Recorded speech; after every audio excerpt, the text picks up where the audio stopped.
প্রতিবেশী আপনার কোনো বৃষ্টির পানিতে কষ্ট পায়, আপনি কোনো ময়লা আবর্জনা ফেলাচ্ছেন তাতে কষ্ট পায়, অথবা কোনো নারী রান্না করেছেন ধোঁয়া যে প্রতিবেশীর জানালা দিয়ে ঢুকে, এমন যদি হয় তাহলেও কষ্ট পেয়ে গেলে এমন মানুষ আল্লাহর জান্নাত পাবে না। বাঁচিত করে এই দুটি শব্দকে শক্ত করে ধরেছে, দুই শব্দের উপরে আমল করেছে, দুই শব্দের উপরে অটল থেকেছে। কোরআনের দুই শব্দে অটল থাকার কারণে থানা ভয় পেয়েছে, ওসি ভয় পেয়েছে, দারোগা ভয় পেয়েছে, পুলিশ ভয় পেয়েছে। আল্লাহর কোরআনের দুই শব্দের কারণে ওরা মাফ চাইতে বাধ্য হয়েছে। শেষ পর্যন্ত অন্য জিনদেরকে বলবেন না এই কথা বলে কাতর হয়ে জায়গায় পৌঁছাতে বাধ্য হয়েছে। সম্মানিত বন্ধুগণ, আমরা শাহজালাল, শাহপরান, শাহ আমানত, হাজী শরীয়তুল্লাহর উত্তরসূরি, আমরা আবু বকর, ওমর, ওসমান, আলী রাদিয়াল্লাহু তাআলা আনহুমের উত্তরসূরি, আমরা মতিউর রহমান নিজামী, আলী হাসান মুজাহিদ, আব্দুল কাদের মোল্লা, মীর কাসেম আলী কামরুজ্জামানের উত্তরসূরি, আমরা আল্লামা দেলোয়ার হোসেন সাঈদীর উত্তরসূরি। আল্লামা দেলোয়ার হোসেন সাঈদী নিজে বলেছেন, আমি কোরআনের ছাত্র। আমরা কোরআনের ছাত্র হয়ে বলতে চাই, দুই হাফেজ দুই শব্দে আমল করার কারণে বিজয় এসেছে। যেমন আমরা কোরআনে আমল করলে বিজয় আসবে, তেমন ভারত অথবা আমেরিকার বাবাও ঠেকাতে পারবে না। তিন নাম্বার শিক্ষা হলো, দুইজন আগে যে কথাবার্তা বলেছিল একটু এলোমেলো ছিল, এইবার যে কথা বললো দুইজন ঐক্যবদ্ধ হয়েছে। ঠিক কিনা বলে বললো না, যা বলবো একটাই বলবো, মানে কি ঐক্য। সম্মানিত বন্ধুগণ, মাত্র দুই হাফেজ ঐক্য হওয়ার কারণে যদি থানা ভয় পেতে পারে, পুলিশ ভয় পেতে পারে এবং সকলে মিলে মাফ চাইতে পারে, ভবিষ্যতের চিন্তা থানা যেন উড়ায় না দেয়, আবার জঙ্গি মামলা থেকে বাঁচায় দিতে পারে, দুনিয়ার সকল বিপদ থেকে মুক্ত করে তাদেরকে যদি সুন্দরভাবে পৌঁছিয়ে দিতে পারে, ঠিক আমরাও যদি বাংলাদেশে সকল তাওহীদি জনতা ঐক্যবদ্ধ হতে পারি, বিশ্বের মুসলিম যদি ঐক্যবদ্ধ হতে পারি, জামা টুপি দাড়িওয়ালারা যদি ঐক্যবদ্ধ হতে পারি, নামাজি মুসল্লিরা যদি ঐক্যবদ্ধ হতে পারি, পীর মাশায়েখ বুজুর্গ জামাত ইসলামী যদি ঐক্যবদ্ধ হতে পারি, তাহলে পরে এদের বিজয় এসেছে যেমন, আমাদের ঐক্যের কারণে বাংলাদেশে বিজয় আসবে তেমন। সেই বিজয়কে ঠেকাবার জন্য হাসিনা চেষ্টা করেছে। তার সাথে আর্মি ছিল, এয়ারফোর্স ছিল, নেভি ছিল, বিসিবি ছিল, ভারত ছিল, আওয়ামী লীগের পান্ডা সান্ডা গুন্ডারা ছিল, লাঠি ছিল, অস্ত্র ছিল, শক্তি ছিল, টাকা ছিল, জনগণের লুটপাট করা টাকা সব ছিল, এতগুলো এমপি মন্ত্রী ছিল। কিন্তু যখন তাওহীদি জনতা জেগে উঠেছে, হাসিনার বাবাও ঠেকাতে পারে না। আল্লাহ রাব্বুল আলামিন সেরকম ভাবে ঐক্যবদ্ধ হওয়ার তৌফিক আমাদেরকে দান করুন। এবার সাবজেক্টে চলে যাই। আমার বন্ধুগণ, আল্লাহ রাব্বুল আলামিন এই সাবজেক্টের উপরে কথা বলেছেন সূরাতুন নিসার 36 নম্বর আয়াত। বিসমিল্লাহির রহমানির রহিম ওয়া বিযিল কুরবা ওয়াল ইয়াতামা ওয়াল মাসাকিন ওয়াল জারি জিল কুরবা ওয়াল জারিল জুনুবি ওয়াস সাহিবি বিল জাম। প্রতিবেশীর হকের ব্যাপারে আল্লাহ রাব্বুল আলামিন কথা বললেন। ও পৃথিবীর মানুষরা শুনে নাও, ইবাদত করতে হবে একমাত্র আল্লাহ। এরপরে এই পৃথিবীতে সবচেয়ে বেশি শ্রদ্ধা এবং সম্মান পাওয়ার যোগ্য হলেন কে? শ্রদ্ধাভাজন মা এবং বাবা। এরপরে তোমার নিকট প্রতিবেশী, দূর প্রতিবেশী, প্রতিবেশীদের হক আদায় করে দাও। কোন প্রতিবেশীর সাথে কষ্টদায়ক কিছু করা যাবে না। এ লক্ষ্যে রাসূল করিম সাল্লাল্লাহু আলাইহি ওয়াসাল্লাম বারবার কথা বলেছেন। আল্লাহ সুবহানাহু ওয়া তাআলা প্রতিবেশীর হকের ব্যাপারে এত বেশি কথা নাজিল করলেন। বুখারী মুসলিমের হাদিস, মা জালা জিবরাইল ইউসিনি বিল জারি হাত্তা জানানতু আন্নাহু সাইওয়ারিসুহু, মুত্তাফাকুন আলাইহি। রাসূল করিম সাল্লাল্লাহু আলাইহি ওয়াসাল্লামের কাছে ঘন ঘন জিবরিল আমিন এসে এসে প্রতিবেশীর হক আদায় করার জন্য তাকিদ দিচ্ছেন, যাতে কষ্ট না পায়, যাতে তারা তোমার কারণে দুঃখ কষ্টের ভিতরে না থাকে, তোমার চলাফেরায়, তোমার আওয়াজে, তোমার দাপটে অথবা তোমার ঘরের পানিতে তারা যেন কষ্ট না পায়। তোমার চুলার থেকে ধুলা চলে যাবে, সেই ধোঁয়ায় যেন তারা কষ্ট না পায়। এভাবে করে করে বারবার তাকিদ দিতে থাকলেন। বিশ্বনবী সাল্লাল্লাহু আলাইহি ওয়াসাল্লাম বললেন, আমার আশঙ্কা হচ্ছিল যে খুব শীঘ্রই হয়তো প্রতিবেশীকে ওয়ারিস বানায় দেওয়া হবে।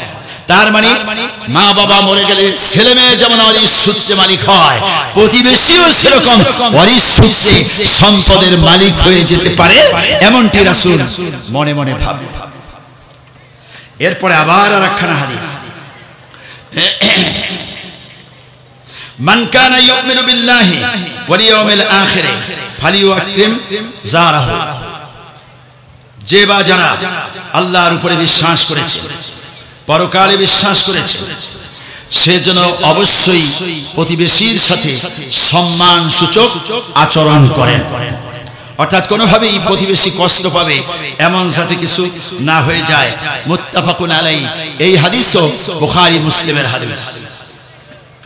আবার রাসূল সাল্লাল্লাহু আলাইহি ওয়াসাল্লাম বলেছেন, মান কানা ইউমিনু বিল্লাহি ওয়াল ইয়াউমিল আখির ফালা ইউজি জারাহু, মুত্তাফাকুন আলাইহি। যে বা যারা আল্লাহর উপরে বিশ্বাস করে, পরকালে বিশ্বাস করে, প্রতিবেশীকে অবশ্যই সে কোনো কষ্ট দিবে না, মুখেও না, হাতেও না, চলায়ও না, বলায়ও না। আর কষ্ট যে দেয় সে কোনোভাবেই মুসলমান হতে পারে না। অন্য হাদিসে এসেছে, আল মুসলিমু মান সালিমাল মুসলিমুনা মিন লিসানিহি ওয়া ইয়াদিহি। মুসলমান তাকেই বলা হয় যার হাত থেকে, তার জবান থেকে অন্য মুসলমান নিরাপদে থাকে। একই ভাবে আরো হাদিস এসেছে, আল্লাহু লা ইউমিনু, আল্লাহু লা ইউমিনু, আল্লাহু লা ইউমিনু। কিলা মান ইয়া রাসূলুল্লাহ? ক্বালা আল্লাযী লা ইউমিনু জারাহু বাওয়াকিহি, রাওয়াহুল বুখারী। আল্লাহর কসম, সেই মানুষ মুমিন নয়। আল্লাহর কসম, সেই মানুষ মুমিন নয়। আল্লাহর কসম, সেই মানুষ মুমিন নয়। একজন সাহাবী জিজ্ঞেস করলেন, ইয়া রাসূলুল্লাহ, কোন মানুষ? বললেন, যেই মানুষ তার প্রতিবেশীর হক নষ্ট করে, প্রতিবেশীকে কষ্ট দেয়। আল্লাহর হাবিব সাল্লাল্লাহু আলাইহি ওয়াসাল্লামকে প্রশ্ন করা হলো, ইয়া রাসূলুল্লাহ, ইন্না ফুলানা তাসুমুন নাহার ওয়া তাকুমুল লাইলা ওয়া তুআসি জিরানাহু, ক্বালা হিয়া ফিন্নার, রাওয়াহু আহমদ। রাসূল সাল্লাল্লাহু আলাইহি ওয়াসাল্লামকে একজন আল্লাহর বান্দা এসে প্রশ্ন করলেন, হে আল্লাহর রাসূল, একটি মানুষ এমন আছে দিনের বেলা রোজা রাখে, রাতের বেলা জাগ্রত থেকে ইবাদত করে, কিন্তু একটাই দোষ, সে প্রতিবেশীকে কষ্ট দেয়। এমন লোকের ঠিকানা কোথায়? রাসূল বললেন, যে ঠিকানা হলো সোজা জাহান্নাম। নাউজুবিল্লাহ বলেন। এই ওয়াজ ভালো লাগবে না, এটা আমি তো জানি, কারণ এই ওয়াজের ভিতরে সুর নাই, ঝংকার নাই, কিন্তু সাবজেক্ট তো এটা, আমার তো বলতে হবে। বুঝতে খুব কষ্ট হচ্ছে। আমি তো সেই ভাষায় বলছি না। 1989 সাল, আমি তখন সারসিনা আলিয়া মাদ্রাসার স্টুডেন্ট। বিডিআর এর 26 রাইফেলস ব্যাটালিয়নে খতম তারাবি পড়াবি। ওরা ছিল ঠাকুরগাঁ, গেলাম ঠাকুরগাঁ। ওরা ছিল পঞ্চগড়, গেলাম পঞ্চগড়। ওরা আসলো ঢাকা, গেলাম ঢাকা। ওরা চলে গেল রাঙ্গামাটি, গেলাম রাঙ্গামাটি। সেখান থেকে 65 মাইল ভিতরে ভারতের লুসাই পাহাড়ের কাছে ছোট হরিণা। আমাকে সিও সাহেব দাওয়াত করলেন যে হুজুর, কষ্ট হলেও একটু পাহাড়ে আসেন, রমজান মাসে আপনি একটু তাফসীরও শোনায় যান, ইমামতি করে যান। গেলাম, বহু কষ্ট। যাওয়ার পরে দেখি গোলপাতার ঘর, সেটার মধ্যে জুমার নামাজ হয় না। পাশেই ছোট হরিণা বাজার, এই বাজারের মসজিদে জুমা হয়। চলে গেলাম বাজারের মসজিদে, যে দেখি জুমার নামাজের আগে যে বয়ান, সেই বয়ানটা চলতেছে। খতিবেরা বয়ান করে, মিক্স আপ ভাষা, কক্সবাজার, চট্টগ্রাম, সিলেট, নোয়াখালী, এই 3-4টা ভাষার মিক্স আপ বয়ান চলতেছে। এই সময় আমি শুনতে পেলাম, দেখো রে বা আল্লাহ তোমারে কত সুন্দর করে ইয়ানো 2টা ব্যাটারি হিট করে দিই, ইয়ানো ব্যাটারি হিট না করে হাততলা ইয়ানো ব্যাটারি হিট করে দিই, খেতে করি রাস্তা দেখতে রে বা এত করে সাসলাইট মারতা চলতা কত কষ্ট হয়। ইয়ানো ব্যাটারি ন হিট করে ইয়ানো ব্যাটারি হিট করে দিই, কয় সুবহানাল্লাহ, লোকেরা কয় সুবহানাল্লাহ। দেখো রে বা আল্লাহ তোমারে কত সুন্দর করে মানুষ বানিয়েছে, করতে গাছ বানাইতে পারতো, মাছ বানাইতে পারতো, কুত্তা বানাইতে পারতো, কুত্তা নবারি মানুষ বানাই, কয় সুবহানাল্লাহ, লোকেরা কয় সুবহানাল্লাহ। দেখো রে বা আল্লাহ তোমারে কত সুন্দর করে মানুষ বানাই, লাউ দিয়ে, কদু দিয়ে, আলু দিয়ে, মূলা দিয়ে, নিয়ামতের শুকরিয়া আদায় ন করো। হাসরের ময়দানে হিটতে হিটতে উগরতলা ভরণ পড়ি চলছে ওয়াজ, বুঝি না কিছু। পাশেই ছিল বিডিআরের হাবিলদার রেজাউল উস্তাদ, বাড়ি হলো খুলনা, মারুলাম খোসা। এই উস্তাদ বলে কি, বলে যে হুজুর চুপ করে থাকেন, পরে আমি তাফসীর করে দিই। আমি বললাম আজীব কাণ্ড, তাফসীর হয় কোরআনের আর আপনি তাফসীর করবেন হুজুরের। তাফসীর করব আমি, তাফসীর করবেন আপনি। এই কথা বলে থাকলাম চুপ করে। বয়ান হয়ে গেল, খুতবা হয়ে গেল, জুমা হয়ে গেল, বের হলাম, ওস্তাদের কলারে ধরলাম, বলল কি তাফসীর করেন? বলে যে হুজুর বলছেন, দেখো রে বাবারা, আল্লাহ তোমাদেরকে এখানে 2টো ব্যাটারি ফিট করে দিয়েছেন, এখানে না দিয়ে পায়ের নিচে দিতে পারতেন, তাহলে কি করে রাস্তা দেখতা? পা উঁচু করে দেখা, এইভাবে সাসলাইট মারতা চলতা, মারতা চলতা, কত মুসিবত হয়ে যেত। ওখানে ব্যাটারি না দিয়ে এখানে ব্যাটারি। সুবহানাল্লাহ। দেখো রে বাবারা, আল্লাহ তোমাদেরকে মানুষ বানিয়েছেন, লাউ দিয়েছেন, কদু দিয়েছেন, আলু দিয়েছেন, মূলা দিয়েছেন, নিয়ামতের শুকরিয়া আদায় না করলে হাসরের ময়দানে পিটাতে পিটাতে উগরের নিচে ঢুকছে। আমি বললাম সেই উগর আবার কি? বলে যে তাক। আমি বললাম হাসরের ময়দানে তাক বানাবে কি? সেখানে তো মানুষের উপায় থাকে। তার মানে এক অঞ্চলের গালি আর এক অঞ্চলের বুলি। আমার কথা কি গালির মতো মনে হচ্ছে না? তাহলে এই কথাবার্তা বলবেন আমার সাথে। ইয়েস, নট ভেরি গুড, যতটুকু পারা যায়। এই লোকটা চলে গেছে, আমার একটু অসুস্থতা আছে। যাই হোক, আমার বন্ধুগণ, এই যে দেখুন হাদিসে একটার পর একটা প্রতিবেশীর হক নিয়ে কথা আসতেছে। জি ইয়া রাসূলুল্লাহ, এই যে লোকটার ব্যাপারে বলা হলো, দিন ভরে রোজা রাখে, রাত ভরে জাগ্রত থেকে ইবাদত করে, এই মানুষটির একটাই মাত্র দোষ, প্রতিবেশীকে কষ্ট দেয়। ইয়া রাসূলুল্লাহ, কি হবে তা? আল্লাহর হাবিব সাল্লাল্লাহু আলাইহি ওয়াসাল্লাম বলে দিলেন, সোজা জাহান্নাম। আমরা কি জাহান্নাম চাই? আমরা কি জান্নাত চাই? তাহলে প্রতিবেশীর হক নষ্ট করা যাবে? কষ্ট দেওয়া যাবে? চলুন আরো সামনের দিকে। আর আসলে আরো অনেক কথা রয়েছে, আমি সব হয়তো বলতে পারবো না, অল্প কিছু বলে ছেড়ে দিচ্ছি। ইয়া নিসাল মুসলিমা লা তুহাররিকু জারাহু লিজারাতিহা আন্না লিফারসাহু শাহ, রাওয়াহুল বুখারী। ওই যে একটু আগে বলেছিলাম যে প্রতিবেশী আপনার কোনো বৃষ্টির পানিতে কষ্ট পায়, আপনি কোনো ময়লা আবর্জনা ফেলাচ্ছেন তাতে কষ্ট পায়, অথবা কোনো নারী রান্না করেছেন ধোঁয়া যে প্রতিবেশীর জানালা দিয়ে ঢুকে, এমন যদি হয় তাহলেও কষ্ট পেয়ে গেলে এমন মানুষ আল্লাহর জান্নাত পাবে না যতক্ষণ পর্যন্ত যিনি কষ্ট পেয়েছেন তিনি মাফ করবেন না। কেননা এটা তার হক, কারো হক নষ্ট করা যাবে না। এবার আসুন আপনাদের কাছে আমি কিছু প্রশ্ন করি, আপনারা বলুন। অনেক সময় দোকানে পাটে প্রতিবেশীর ব্যাপারে গীবত করা হয়, হয় কি হয় না? প্রতিবেশীর বাড়িতেই যাতে ময়লা পানিগুলো যায় সেজন্য নালাটা সেই দিকে তৈরি করে দেওয়া হয়, হয় কি হয় না? আমরা আমাদের ঘরের মধ্যে টেলিভিশনে এত সাউন্ড দিলাম যেটা পাশের প্রতিবেশী ঘুমাতে পারে না, অথবা এত আওয়াজ করলাম যে আওয়াজের কারণে আশেপাশের প্রতিবেশীরা কষ্ট পায়। একইভাবে প্রতিবেশীকে হেয় প্রতিপন্ন করার জন্য অনেক ধরনের কাজ করা হয়, অর্থাৎ তার সমালোচনা, তার দুর্বল পয়েন্ট, এবং তার ছেলে যাতে পড়ালেখা করে না আগাতে পারে সে যেন বিচারে থেকে যায়, দরকার হলে অন্য মানুষ দিয়ে হলেও তাদের কষ্ট দেওয়া হয়। এইভাবে প্রতিবেশীকে কষ্ট দেওয়া আমার প্রিয় মাতৃভূমি বাংলাদেশে আছে কি নাই? আছে। এবার যাদের আছে সেই মানুষগুলিকে বিজয়ের পরে এখন তওবা করে সহি মানুষ হতে হবে। মুসলিম হওয়ার জন্য আমাদেরকে কোরআনের কাছে আসতে হবে। কোরআন বলেছে প্রতিবেশীকে কষ্ট দেওয়া যাবে না, রাসূল বলেছেন প্রতিবেশীকে কষ্ট দেওয়া যাবে না। এটা হলো আমাদের অভ্যন্তরীণ। আর অভ্যন্তরীণ কষ্ট তো দিব না, কেমন হব?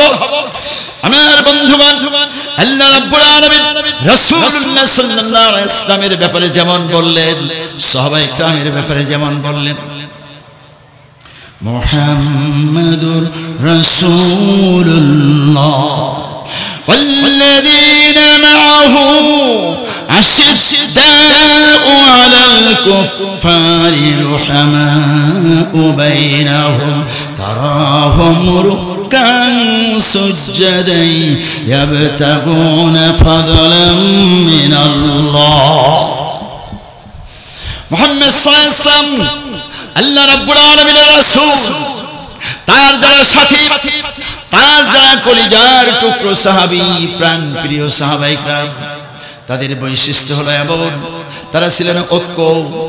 কাফের মুশরিক বেঈমান আল্লাহর কালেমার ঝান্ডা যারা পুড়িয়ে দিতে চায়, আল্লাহর কালেমার ঝান্ডা যারা নিভিয়ে দিতে চায়, আল্লাহর দ্বীনকে যারা নিভিয়ে দিতে চায়, মুসলমানদেরকে মারতে চায়, খুন করতে চায়, গুম করতে চায়, এমন মানুষের বিরুদ্ধে ছিলেন বজ্র কঠোর। আর নিজেদের মধ্যে ছিলেন এত বেশি আপন যে একজন আর একজনের জন্য জীবনের শেষ সময়ে পানিটা দিয়ে দিয়েছে। যুদ্ধের ময়দান শেষ হয়ে গেল, সাহাবায়ে কেরাম আহত অবস্থায় পড়ে রয়েছেন। একজন সাহাবী আহত ক্ষতবিক্ষত, তিনি পানি পানি বলে উঠলেন। একজন সাহাবী সুস্থ, তিনি দৌড়িয়ে এক গ্লাস পানি নিয়ে আসলেন। সাহাবীর কাছে যখন দেবেন পানি, সাহাবী পান করবেন, সেই সময় আর একজন সাহাবী বললেন পানি। সাথে সাথেই মৃত্যুর কোলে ঢলে পড়া সাহাবী বলে দিলেন, বন্ধু আমার সে ওই বন্ধুর প্রয়োজন বেশি, তার কাছে চলে যাও। আল্লাহর নবীর সাহাবী ওই বন্ধুর কাছে চলে গেলেন। ওই বন্ধু পানিটি যখন পান করবেন, ঠিক সেই সময় আর একটা বন্ধু বললেন পানি। এই বন্ধু বলে উঠলেন, বন্ধু আমার চেয়ে আমার ওই ভাইয়ের প্রয়োজন বেশি, ভাইয়ের কাছে চলে যাও। সেই ভাইয়ের কাছে পানির গ্লাস নিয়ে হাজির হতেই তিনি আল্লাহর কালেমা পড়ে পড়ে দুনিয়ার থেকে চলে গেলেন। এই সময় এই বন্ধু আবার দ্বিতীয় সাহাবীর কাছে ফিরত আসলেন। সময়ের ভিতরে তিনিও চলে গেলেন। প্রথম সাহাবীর কাছে আসলেন, দেখলেন তিনিও দুনিয়ার থেকে বিদায় হয়ে চলে গেছেন। আল্লাহর নবীর সাহাবী পানির গ্লাস হাতে নিয়ে চোখের পানি ছেড়ে দিয়ে আল্লাহ রাব্বুল আলামিনকে বললেন, রব্বুল আলামিন, এটা কেমন মহব্বত, কেমন উদারতা! একটি মানুষ মরে যায়, মৃত্যুর কোলে ঢলে পড়েছে, সেই সময়ও অন্য ভাইকে অগ্রাধিকার দেয়। ইতিহাস সঠিক না ব্যাঠিক? তার মানে প্রতিবেশী। ওই ভাই বলছেন পানি, পানি নিয়ে এগিয়ে গেছে প্রতিবেশী। এই ছিল সাহাবায়ে কেরামের আমল, এই ছিল তাবিঈনদের আমল, এই ছিল তাবিঈনদের আমল। আইম্মায়ে কেরাম, মুজতাহিদুল ইসলাম এবং বাংলাদেশে নবী রাসূলদের উত্তরসূরি ত্যাগী নেতা যারা, সোনার দেশে সোনার মানুষ ছিলেন যারা, তারা ঠিক না খেয়ে থেকেও অন্য ভাইয়ের খোঁজ খবর নিয়েছে। এই সোনার মানুষগুলিকেই বিনা দোষে অপবাদ দিয়ে দিয়ে দুনিয়ার থেকে বিদায় করে দেওয়া হয়েছে।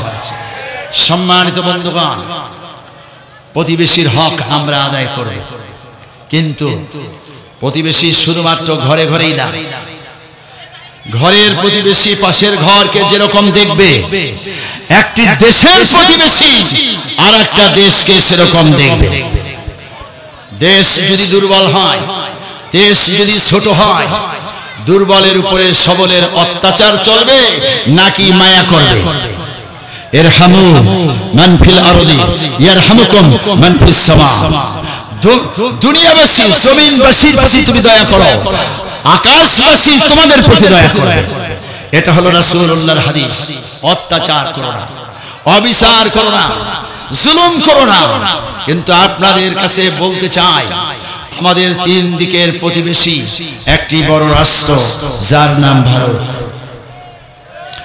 এই ভারত আমাদের প্রতি যে মায়া করা দরকার, যে মেহেরবানি দরকার, যে দয়া করা দরকার, তা তো ঠিকঠাক মতোই করে তারা নাকি? ভারতের বুদ্ধিতেই জালিম সরকার এই দেশে দীর্ঘদিন পর্যন্ত জুলুম করেছে।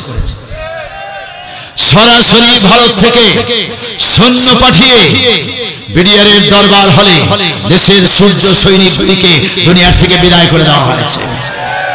সরাসরি ভারত থেকে সৈন্য পাঠিয়ে থানায় থানায় নিয়োগ দিয়ে জামাত ইসলামী এবং আল্লাহপন্থী মানুষগুলিকে ধরে ধরে তাদের উপরে বিনা দোষে জুলুম করা হয়েছে, হাজতে ঢুকানো হয়েছে। শুধু তাই না, হাসিনাকে বলে দিয়েছে যে আমরা থাকতে কোনো চিন্তা নাই, তুমি চালাও। কি চালাবা?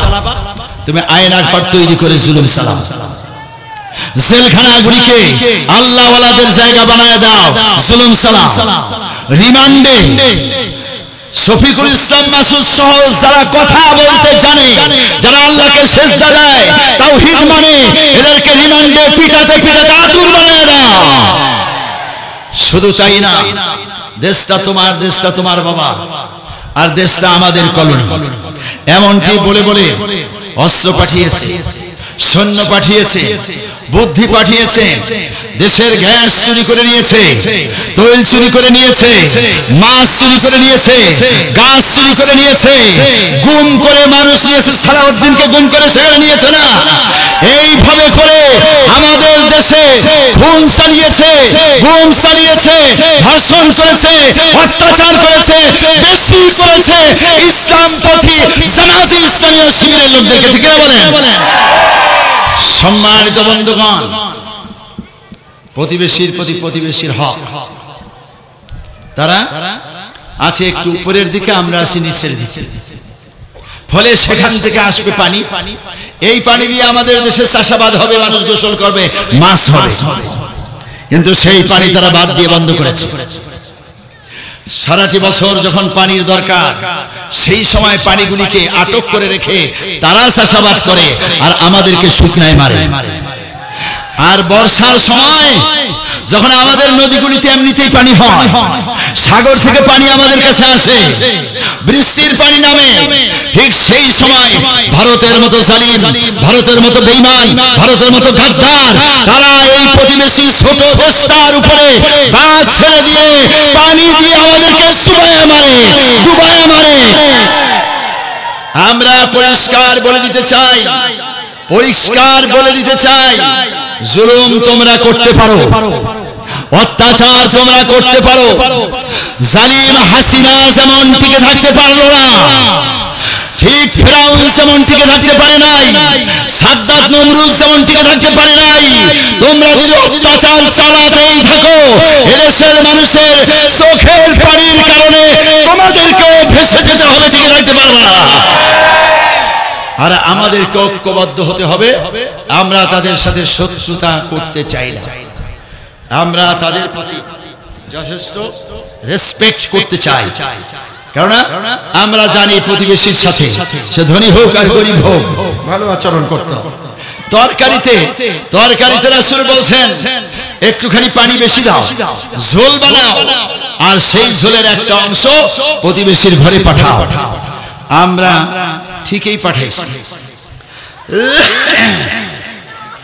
আমাদের দেশের ইলিশ মাছ সেখানে গেছে, আমাদের দেশের গ্যাস গেছে, আমাদের দেশের মানুষ চিকিৎসা করতে ভারতে গিয়েছে। আমাদের দেশের মানুষের চিকিৎসার কারণে এক বছরে ৫৬,০০০ কোটি টাকা বেশি ভারতে শুধু চিকিৎসা পারপাস গিয়েছে, এবং তাদের কাছ থেকে আমরা কেনাকাটা করি। সে কারণে এতদিন পর্যন্ত আমরা তো এগুলির উপরে কোনো আপত্তি তুলি নাই। কিন্তু যে ইলিশ মাছ আমাদের দেশে পয়দা হবে, এটা গরিবের হক, এই সুস্বাদু মাছ ভারতের মানুষেরাই খাবে, আর আমরা খেতে পারবো না, এমনটি আরেকটি বৈষম্য। এই বৈষম্যের জন্য ফ্যাসিস্ট জালিম সরকার দায়ী। তারা ইলিশ দিয়েছে, মানুষ দিয়েছে, চিকিৎসা দিয়েছে, টাকা দিয়েছে, পয়সা দিয়েছে, ঘ্যাস দিয়েছে, সব দেওয়ার পরে হাসিনা নিজ মুখে বলছে ভারতকে এত দিছি কোনোদিন ভুলতে পারবে না। ঠিক এই ভারত ভুলতে পারে নাই। সে কারণেই পৃথিবীর কোন একটা দেশে যেতে সাহস পেল না। দেশের মানুষ যখন ঝাঁকুনি দিয়েছে, একটাকে গুলি করে 5টা এসে হাজির হয়, 5টাকে গুলি করে 500টা এসে হাজির হয়।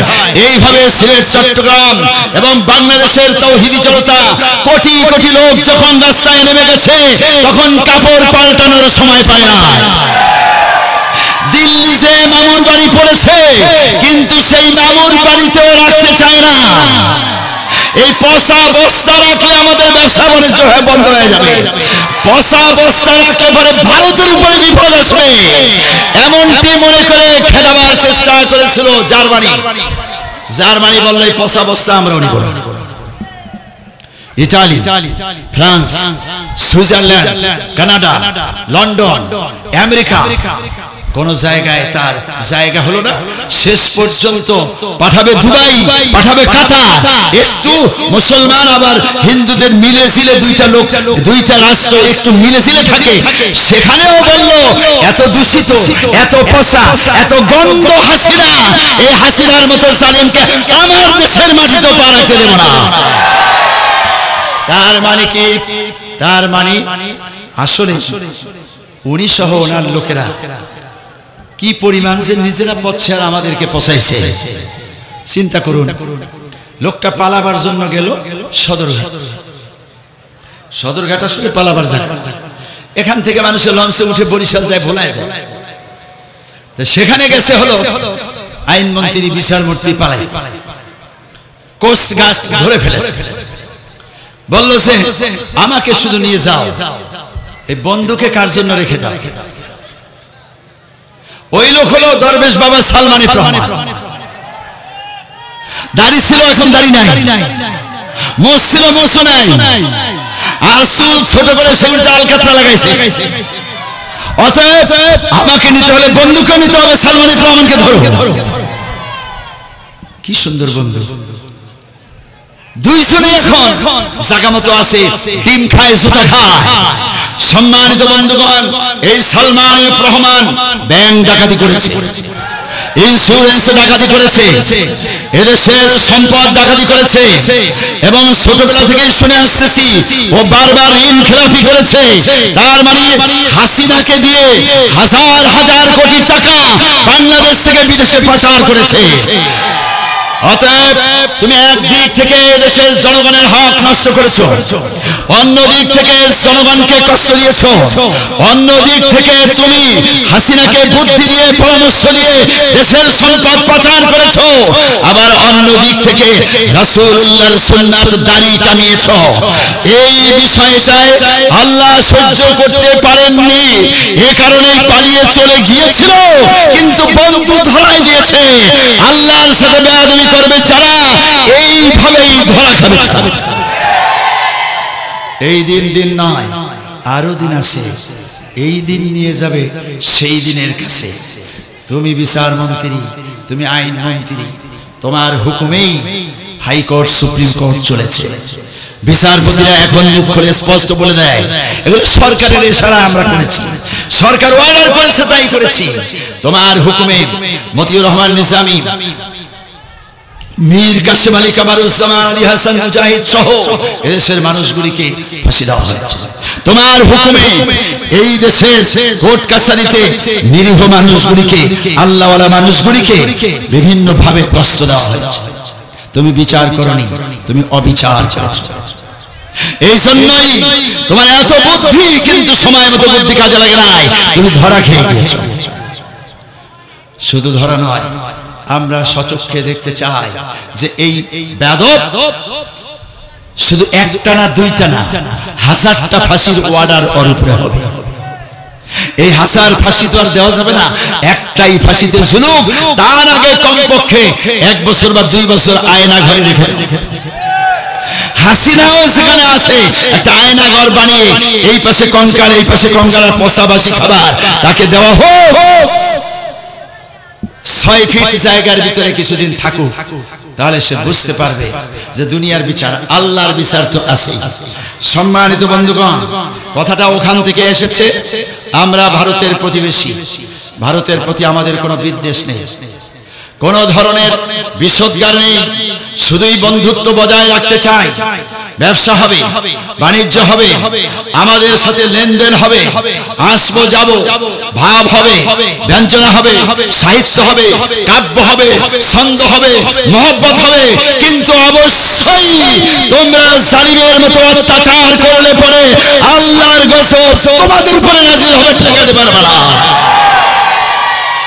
আল্লাহ তাদেরকে বুঝার তৌফিক দান করুন বলি আমি এবার ন্যায় বিচারের দিকে চলে যাই কারণ আমার সময় কোন সময় শেষ হয়ে যাবে জানি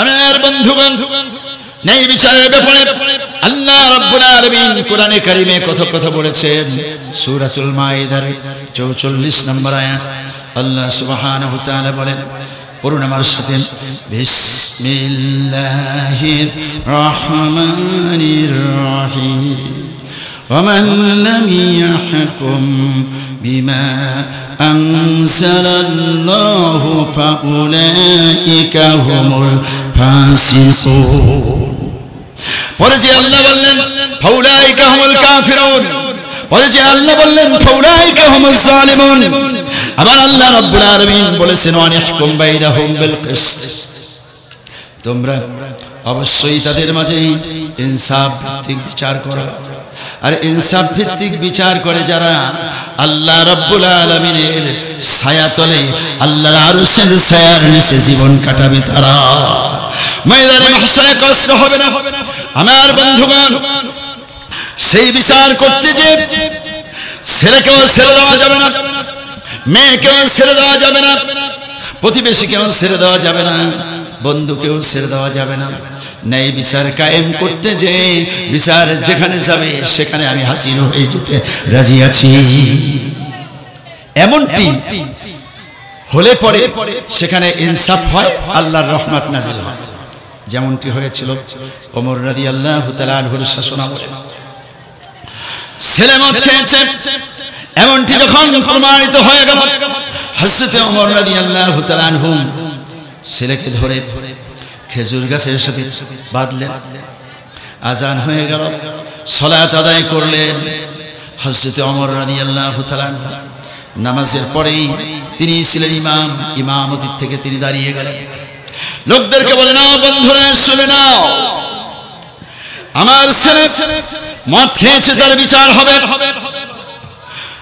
এই বিচার দুনিয়ার কোন মানুষের হাতে দেওয়া হবে না কোন বিচারকের কাছে দেওয়া হবে না এই দুনিয়ার বিচারকের কাছে কোন জজের কাছে অন্য কোন জাস্টিসের কাছে যদি দিয়ে দেই তাহলে হতে পারে সেই জজ সাহেব রাষ্ট্রপতির ছেলে হিসাবে খাতির করতে পারে যেমন বাংলাদেশে ছিল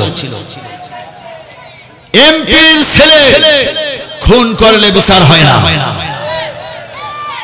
মিনিস্টারের জামাই খুন করেছে বিচার হয় না কিন্তু সাধারণ মানুষ কলাচোর মুড়াচোর এমন হলে সেই মানুষদেরকে বিচার করা হয়েছে অথবা কোন চুরিই করে নাই তারা ছিলেন সোনার মানুষ এমন মানুষগুলিকে ধরে ধরে মিথ্যা ফাঁসিতে ঝুলানো হয়েছে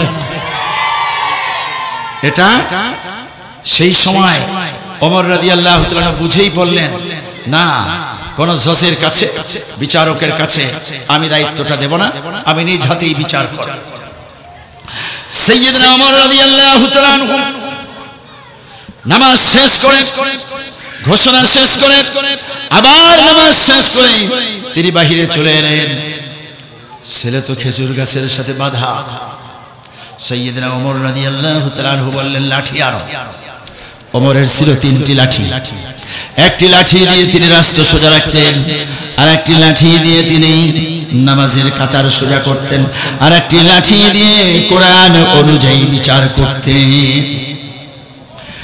কোরআনের বিচার বেত্রাঘাত করতে হবে 80টি বেত্রাঘাত সেই লাঠি আনো লাঠি আনা হলো। হযরত ওমর রাদিয়াল্লাহু তাআলা আনহু লাঠি হাতে নিয়ে লোকদেরকে বললেন, ও পৃথিবীর মানুষরা, কোরআন অনুযায়ী বিচার এখন চলতে থাকবে, কারো কোনো আপত্তি কিন্তু আসবে না। ওমর রাদিয়াল্লাহু তাআলা 80টি বেত্রাঘাত করবেন। বললেন, ওকে গাছের থেকে ছুটাও, হাত বাঁধো, কোমরে রশি বাঁধো, যাতে আমার পিতার আঘাতে চলে যেতে না পারে। তিনি শুরু করে দিলেন 1 2 3 4 5 6 7। এক একটি বাড়ি মারতেছেন, চামড়া মাংস ছিটকে দিয়ে দূরে ফেলতেছে। নিজের ছেলেকে নিজে মারেন, এমনটি দেখে সাহাবায়ে কেরাম চোখের পানি রাখতে পারলেন। সাইয়্যিদনা ওমর রাদিয়াল্লাহু তাআলা স্ত্রী ফাতিমা তিনি বিষয়টি শুনেই ঘরের থেকে চলে আসলেন। ছেলের দৃশ্য দেখে হাউমাউ করে কেঁদে স্বামীকে বললেন, স্বামী গো, আর মেরো না, আমি তওবা করব, ও তওবা করবে, আর তুমি এভাবে মেরো না, মরেই যাবে। ওমর রাদিয়াল্লাহু তাআলা স্ত্রীকে বললেন, তুমি কি জাহান্নামে যেতে চাও? বললেন না। তুমি কি আগুনে জ্বলতে চাও? বললেন না। তুমি কি আল্লাহর কোর্টে আসামি হতে চাও? না। তাহলে কথা বলবা না, যাও, চলে যাও। আমি আমার কাজ করি না, আমি আল্লাহ পাকের কাজ করি। এই কথা বলে আঘাত মাত করতেই থাকলেন। 50টি বেত্রাঘাত করেছেন। যখন ছেলেটা ছটফট করে মরে গেল, তখন হযরত ওমরের স্ত্রী কাঁদে, সাহাবায়ে কেরাম কাঁদে, কিন্তু ওমরের চোখে কোনো পানি নেই, মলিনতার কোনো ছাপ নেই। কারণ আসাদুহুম ফি আমরিল্লাহি ওমর, আল্লাহর হুকুমের ক্ষেত্রে ওমর ছিলেন বজ্র কঠোর। ছেলে হোক আর বন্ধু হোক, বাপ হোক, ছেড়ে দেওয়া না। সাইয়্যিদনা ওমর রাদিয়াল্লাহু তাআলা আনহু 50টি বেত্রাঘাতের পরে ছেলেটা যখন মারা গেল, মানুষদেরকে বললেন, গোসল করায় দাও। গোসল হয়ে গেল। কাফন পরায় দাও। কাফন হয়ে গেল। জানাজা পড়াও। হযরত ওমর জানাজা পড়ালেন না, পড়লেন না। তার মানে হলো বিচার চলছে, এই অবস্থায় বিচার শেষ না হওয়া পর্যন্ত আমি ওমর জানাজা পড়ব না। জানাজা পড়লেন না, পড়ালেন না। জানাজা হয়ে গেল। সাইয়্যিদনা ওমর রাদিয়াল্লাহু তাআলা আনহু বললেন, কবরে রেখে দাও। রাখা হয়ে গেল। মাটি চাপা দেওয়া হলো। এবার তিনি কবরের পাশে বসে গেলেন। মানুষেরা মনে করেছে ওমর সম্ভবত এখন ছেলেটার জন্য একটু দোয়া করবেন, কান্নাকাটি করবেন, কিন্তু তা না। বরং তিনি বললেন, লাঠিটা আবার আনো। সেই লাঠি আনা হলো। তিনি বললেন, 80টি বেত্রাঘাত করতে হবে। 50টি করেছি ওর জীবিত অবস্থায় শরীরে, এখন বাকি 30টি হবে কবরের উপরে। এমনটি বলে কবরের উপরে শুরু করে দিলেন। 51, 52, 53, 56, 57, 80টি বেত্রাঘাত করে লাঠিটা ফেলে দিলেন। আল্লাহর কাছে বললেন, আল্লাহ, আমার কাজ আমি করেছি, তোমার কাজ তুমি করো। আমি যদি সঠিক করে থাকি তাহলে তুমি শান্তি কায়েম করে দাও, আর আমি যদি ব্যাঠিক করে থাকি বিচার করো। আল্লাহর বিচারের জন্য নিজেও আবেদন আল্লাহর কাছে পেশ করলেন। সেই যে দৃষ্টান্তমূলক একটি বিচার হয়েছে, সেই বিচারের কারণে ওমরের বিশাল সাম্রাজ্য শান্তি পৌঁছে গিয়েছে। হাজার হাজার কিলোমিটার দূরে আফ্রিকার বাগাই জঙ্গলে বাঘ আর হরিণ একসাথেই এক পাত্র থেকে পানি পান করতেছে। অন্য সব প্রাণী দেখে ভিড় জমালো, তাদের ভাষায় বলল, বাঘ, তুমি কি হরিণ খাবা না? বলছে, আর খাওয়া যাবে না। ওমরের শাসন চলতেছে, ইনসাফ ভিত্তিক বিচার চলে। ওমরের শাসনের মধ্যে জুলুম করা যাবে না। হরিণকে জিজ্ঞেস করলো, তুমি কি বাঘকে ভয় পাও না? বলছে, কিসের ভয়?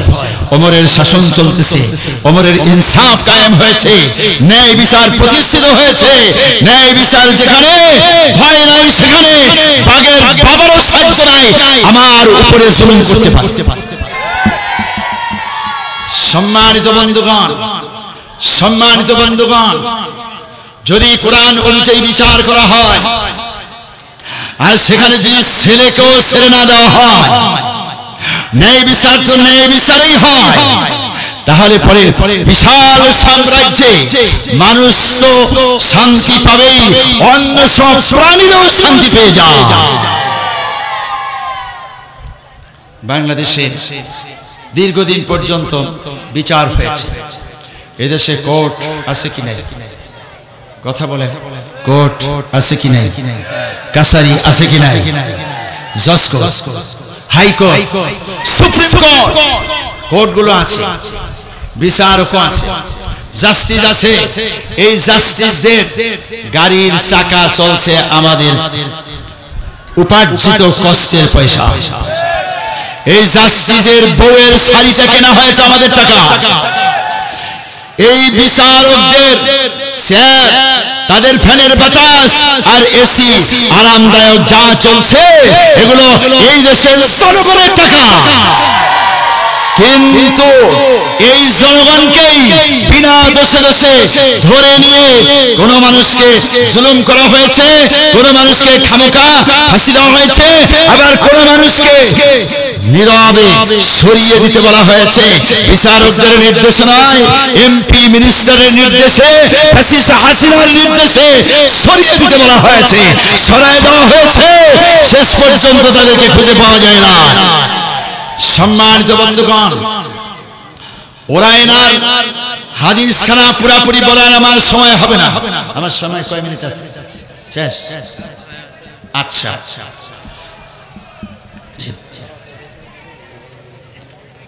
শুধু এই কথাটা বলে দিই, ওরাইনার 10টা মানুষের বিচার রাসূলুল্লাহ মদিনার রাজধানীর রাজমুখে করেছেন। একটি বিচার করার কারণে, কোরআন অনুযায়ী একটি বিচার করার কারণে সোনার মদিনা যেমন সোনার মদিনা হয়েছে, বাংলাদেশেও যদি কোরআন অনুযায়ী একটি বিচার হতো, হাইকোর্ট সুপ্রিম কোর্টের সামনে, বাংলাদেশটাও সোনার বাংলায় পরিণত হতো। তা না হয়ে সোনার বাংলায় পরিণত হয়েছে। আমরা সোনার বাংলায় সোনার মানুষের নেতৃত্ব চাই। মুসলিম জননেতা শাহজাহান চৌধুরী সোনার মানুষ, এমন মানুষের নেতৃত্ব আমরা দেখতে চাই। আসসালামু আলাইকুম ওয়া রাহমাতুল্লাহ।